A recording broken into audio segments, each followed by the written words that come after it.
How important is nutrition when it comes to breeding your sheep and goats? Today we're going to talk about flushing, the importance of flushing to increase overall health and reproductive rates in your sheep and goats. Stay tuned to find out more.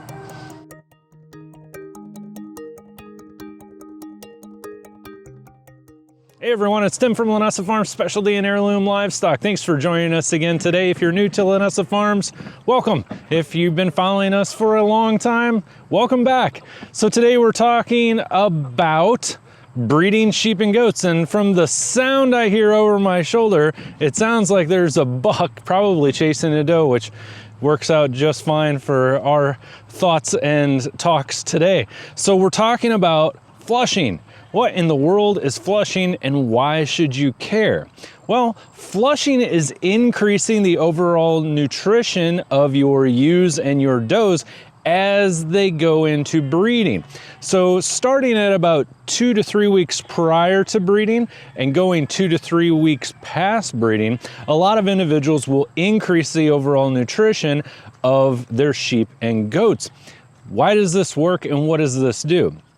Thanks for joining us today and thanks for watching. Make sure you give us a thumbs up and subscribe if you haven't already.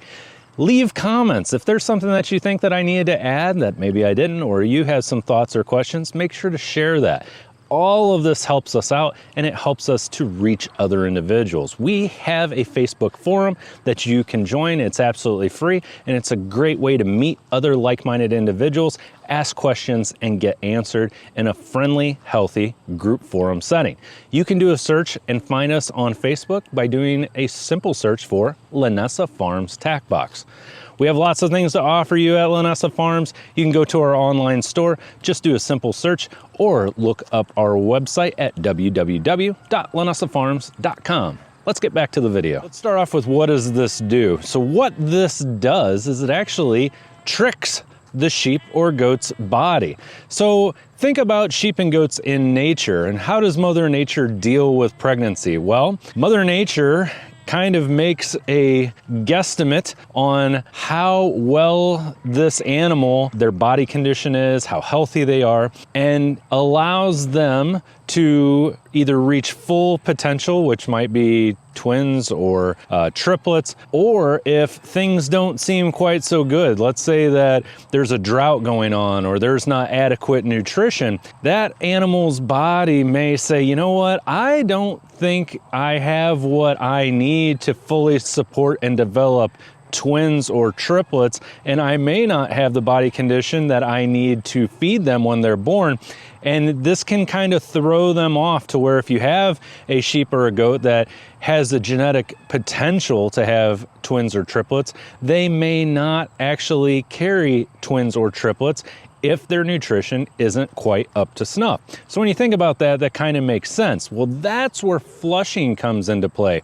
Flushing is a way of tricking that body and to help ensure that you are getting the maximum genetic potential out of that animal, be it for twins or triplets or whatever. So what you can do is prior to breeding, starting about 2 to 3 weeks prior to breeding, you can start adding nutrition to your sheep or goat's diet, and that will help them to ovulate. It'll help them to go into ovulation. It will help them to ovulate harder to where it will increase. You're going to get more eggs dropped. It's going to help them to potentially have twins, triplets, quads, whatever. It's going to help that embryo to attach properly inside mom and develop properly. And it's going to help them from having spontaneous abortions, which means sometimes they can lose it just because they get pregnant. Doesn't mean that they're going to be able to keep a hold of that baby and they may abort. So flushing really increases things. Now, a lot of individuals say, well, Tim, I don't feed grain. You know, normally when you read about flushing on websites or through, peer-reviewed studies or the university websites, they talk about adding things like corn to their diet. You can add corn. That's kind of a well-known one that people will do. It's usually about 1 pound of corn per head per day. That's a great way to go. The other thing is we utilize beet pulp. We make up our own special blend of beet pulp with some additives in there. If you haven't checked that out before, make sure to check it out right here. And then for those individuals that are like, hey, I don't feed grain, that's okay. You can set aside some really nice pasture and you can move these ewes and does onto good grass or maybe alfalfa or maybe some kind of cover crop and let them eat that. And that can work as a flushing mechanism as well. This is a prime example of adding a cover crop or adding nutrition to a field that you already have or to a pasture that you already have. This is sorghum Sudan grass. We overseeded our pasture with it this year, and we're going to be utilizing this to help flush our ewes and does. You can use all kinds of different cover crops. You can use sorghum Sudan grass. You can use tough grass. You have all kinds of options, but just to kind of give you a visualization of what I'm talking about, I figured I'd stop out here and show you. So when it comes to flushing, there's a few little things that you need to know. First one is if you have a ewe or a doe that's already at a really good body condition, she's already really healthy, you're not going to see as much of a response that comes from flushing. Also, if you have a ewe or a doe that's overweight, that's bad news. That's probably one of the worst things that you can do for an animal to ensure good, healthy pregnancies. As a matter of fact, having a body condition score that's slightly lower is actually more beneficial than having a body condition score that's actually too high. So just something for you to keep in mind. Now, what about the boys? We've talked about the ewes, we've talked about the does, but what about rams and bucks?